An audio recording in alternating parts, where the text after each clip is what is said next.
Building Your Temple, a lecture by Neville Goddard. William Blake, in his poem The Four Zoas, a dream of 9 nights, tells of God's fall into division and his resurrection to unity. His fall into generation, decay, and death, and his resurrection into the unity of the one Father. Associating his poem with the 6th chapter of Ephesians, the 12th verse, he states, "We wrestle not with flesh and blood, but against principalities, against powers, against the rulers of the darkness of this world, against spiritual wickedness in heavenly places." So we see that the fall into division and the resurrection into unity is mental. From beginning to an end, the Bible speaks of a certain temple that is being constructed. And every day we are building our temple for the dwelling place of God the Father. In the 2nd chapter of the book of Ephesians, we are told, "The whole structure is joined together and grows into a holy temple in the Lord, in whom you also are built into it as a living structure of God in the Spirit." In other words, as you bring your building and I bring mine, we are fitted together as living stones in the building of God. Let me explain this with a story told me just this past week. This is an experience of a lady who is very much a lady and only recently had a little baby. She said, "In my dream, I am 3 people. I am myself, yet I am a man. As myself, I long for a little green dog. Becoming another, I see my dog standing among others. He shines like the sun, and because I've ordered him, I know all I have to do is wait for his arrival. Now in my dream, I am always the sender. When something is to be told, I tell it to another, which is myself. Then I become the other in order to retell the story to the third. Becoming the third, I then tell the second to tell the first." I know it doesn't make sense on this level, but as the third person speaking, I hear the message as the second and say to myself, the first, "The dog is yours now." And as the first, I am so happy to hear the news. Again, as the third person, I tell the second to say to the first, "Your building is finished. All you have to do is turn around to take it." Now as the first person, my little dog disappears and I'm looking at my many new buildings being constructed. Then I remember that my building is finished and all I have to do is turn around and claim it. When my little baby cries and awakens me, on the surface, her vision appears to be nothing, but it has tremendous significance. Her green dog shining like the sun is Caleb in Scripture. Caleb is he who goes with Joshua into the promised land. In the story of Caleb, having faith in the God who promised Israel land, was sent by Moses along with other spies into Canaan. Upon returning, Caleb said, "Attack immediately." But the men who had gone with him were afraid. So only the 2, Caleb and Joshua, the Hebraic form of the word Jesus, entered. In her dream, she is waiting for a little green dog. The word green in this dream means pressing with sap, luscious health, bursting with all that is mine. I will take you to lie down in green pastures, full of faith in the God who promised land to Israel. Caleb is highly recommended as only 2 can enter. Others had the dog and the others will find him, for she is not the only one who enters the promised land. Now who is waiting for his companion? God. As the third, the second is told and tells the first that the dog is now hers. Then the experience is repeated as she once more becomes the sender, the teller. But she's never the receiver, for God only acts and is in existing things or men. Now, as the first person, she realizes that the little dog has disappeared. Why? Because she has already entered the promised land. Seeing the fabulous construction going on, she is reminded that her building is finished, and all she had to do is turn around and see it. These are two passages in Scriptures, one in the 12th chapter of Acts and the other in the 15th chapter of Luke, where the Greek word here too is translated, "He came to himself." In the book of Luke, these words were spoken of the prodigal son, and in the book of Acts, Peter was imprisoned and shackled in chains. His garments were sold and he was alone in the cell when the angel of the Lord entered, touched him, and as he rose, it is said, he came to himself. Now this word, hutu, could have been translated, he turned around. It is fulfilled, it is finished, to be married, and she heard the words, all you need to do is turn around. Turn around and you will behold the finished structure. As a living stone, you have now contributed to the overall structure, which is the temple of the living God. I know from my own experience, everyone contributes to that one living stone called the kingdom of heaven. You will be turned around by a force that is greater than anything known to man, but it will not happen until the end. You cannot physically turn around, nor can you force the mind to do it. Now, Blake tells us God fell into division, and this lady divided herself into three. Now heading for the end of the journey, when the force that is holding you to this world is relieved, you will turn around to see the structure your father built, and you will know that you are he. Your temple is not built by another. He who began a good work in you will bring it to completion at the day of Jesus Christ. Who is he? I am he who began the good work in you. I have tried you in the furnaces of affliction. For my own sake I do it, for my own sake, for how should my name be profaned? My glory I will not give to another. Your journey is at its end, my dear. You saw the perfect vision. Your building is finished and all you have to do is turn around. This will come at the end, for if you should turn around, you will vanish.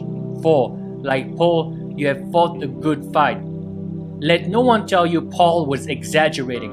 It is a fight, for we are contending not with flesh and blood. At the present moment, someone is treading the wine press of hate, and unrestrained, the thought is set on these wings of feeling. Perhaps sitting in dungeon this night, someone is treading the winepress of war, and some little boy out in the field catches the idea and wanting to be a hero dreams of becoming great general, commanding the destruction of the world. He is dreaming and you can stop this dream. So you are not warring against flesh and blood, but against principalities, against powers and spiritual wickedness in heavenly places and heaven within. In the inside of your mind, these abominable, loathsome beings are carved. They are unseen forces impinging upon your morning, noon, and night. But oh, what a thrill to get this ladder of this nature. Her building is finished. She now knows that she only sends. She gave the order, saw herself as another, receiving, but when the message must be retold, she once more became the teller. And when it is to be experienced, she'll be the one who experiences it. So God only acts and is existing beings or men, for God is playing all the parts. In the end, everyone brings his living temple to the house of God. Ephesians tells us how the structure is joined together and how the holy temple grows in the spirit. It's a spiritual temple, not one in this world. Scripture calls the church the body of Christ, but the word translated church is communion of the assemblage of the redeemed. It's the assemblage of those whose building is finished. Playing the part of the receiver, we are the one being who is the builder. Finding Caleb, you, as Joshua, who is Jesus, are led into the promised land. As Scripture is fulfilled, having shone like the sun in order to lead you in, Caleb disappears, leaving Jesus only. And who is Jesus? Your own wonderful human imagination. Now let me share another story. 3 years ago, in a dream, this lady saw a man who embodied everything she could ever desire. They fell in love and an engagement was announced. Then, thinking she was awake, she put on her nightgown and retired in the hope that he would join her. But as he entered the room, the man shook his head and said, "Not yet, but I will return." This month the same man returned and implied by his look that he had come to complete the promise of marriage. I can tell her that, although it hasn't been accomplished, she had the perfect revelation of that which is coming to her. She now has the assurance that I will come again and receive you into myself, that where I am there you shall be also. This is all beautiful symbolism. This lady is not about to be married in this world of ours to a flesh and blood man of such magnitude. No, he is the symbol of the being spoken of in Isaiah. Your Maker is your husband. The Lord of hosts is his name. The promise is being kept in her, and one day she will turn around within herself and become that living temple of the risen Lord. I've seen the temple, and when I leave the garment relative to this age, I will enter an entirely different age. And like Paul, it is my desire to depart and be with Christ. But it is more important at the darkness and at the moment to remain and encourage you, even though you are fighting against principalities and powers of darkness and all the horrors of the world. But I have seen the building being constructed for you, not by another, but by your deeper self, who is God the Father. In 1952, while living in New York City, I had a thirst that only an experience of God could quench. As the heart panted after the waterways, so panted my soul after thee, O God. Then one night, out of the blue, I found myself fulfilling the 42nd Psalm. These things I remember as I pour out my soul, how I went with the throng and led them in the procession to the house of God. That night, I found myself leading an enormous procession toward the house of God. It was still in the distance. As I led them, a voice rang out, "And God walks with them." A woman at my side questioned the voice, saying, "If God walks with us, where is he?" And the voice replied, "At your side." Looking at me and seeing a man of flesh and blood, she said, "You mean Neville is God?" And the voice replied, "Yes, in the act of waking." Then the voice spoke only to me, saying, "I laid myself down within you to sleep, and as I slept, dreamed the dream I dreamed." And suddenly I knew that he was dreaming, he was me. At that moment, memory returned, and I became 6 vortices, which I felt into my hands, my feet, my head, and my side. That was when I knew the ecstasy of the crucifixion. Paul, in his letter to the Romans, divided the tenses, saying, "If we have been united with him in a death like his, we shall certainly be united with him in a resurrection like his." The crucifixion is past. He chose us in him before the foundation of the world. If this is true, then the universal Christ gave us himself, for did he not say, "No man takes my life, I lay it down myself. I have the power to lay it down, and the power to lift it up again." And we are laid down with him, because He chose us in Him before the foundation of the world. So, if you are united with Him in a death like this, you will certainly be united with Him in a resurrection like this. I know this is true, for He was resurrected in me, confirming the story of Scripture. This is how the Scripture is enhanced and grows in God. And when the final curtain comes down and the temple is perfect, you will be God the Father, and I will be God the Father, yet none of us will lose our identity. Now, I ask you to continue to test your creative power by practicing revision. If you hear something that is unlovely, don't accept it, but instantly revise it. Hear the words that ought to have been spoken, and persuade yourself to the best of your ability that it is so. What would it matter if you owned the word tonight and departed tomorrow to find yourself working as a fry cook, serving up flap cakes? Live your life fully while here, but remember you can't take your money with you.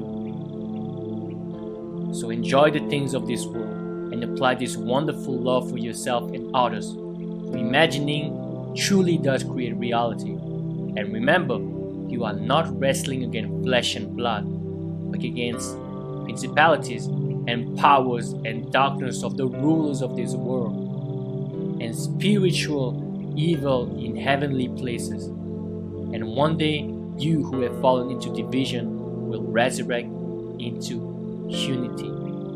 Now, let us go into the silence.